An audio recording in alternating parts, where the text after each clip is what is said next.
Yes, it's true. It will cause you to become such a giver like never before. It will cause you to have such a prayer and fasting life like never before. It will cause you to become such a worshiper like never before. Because the Bible even says that you who play on instrument prophesy by the harp. And also it said that you who play on instruments, who are musicians, you are musicians because you've been taught with the words of God. And so as I finish and we start to pray, the Holy Spirit, the movement of the Holy Spirit has to come first. From the movement of the Holy Spirit, a word goes forth. Let there be light. And from there, you see the manifestation.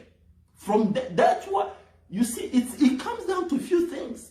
You don't have the Holy Spirit upon you. You need to wait until the Holy Spirit comes upon you. Everything else is not going to make a difference.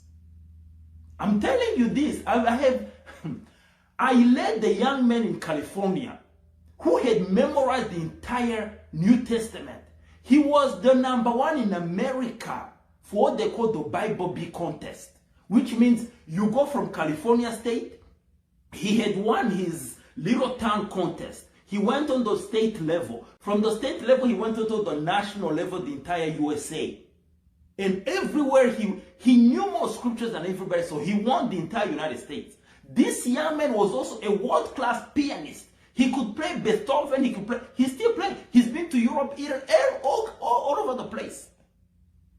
And when we met, you were probably at the time, he was probably like 15 or 16. And this is what I'm trying to tell you. He had memorized it by reason of simply memory, the same way you have memorized in school. And yet I went and preached a message. After I preached a message, he came to me and said, "Can you help me to believe the scriptures?" The same scriptures that filled his mind. He could not understand any of them. No, not understand. Which understanding and believing is the same. You could never understand believe anything you have not understood. He said, "Can you help me to believe the scriptures?"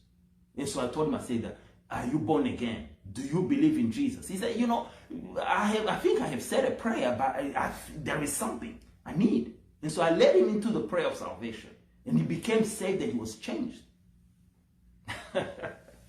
I can give you stories. I'm telling you, we have to become people who don't compromise on the Holy Spirit, who don't compromise on the Word of God. We read it until an understanding comes to us. And that understanding is what will cause us to pray.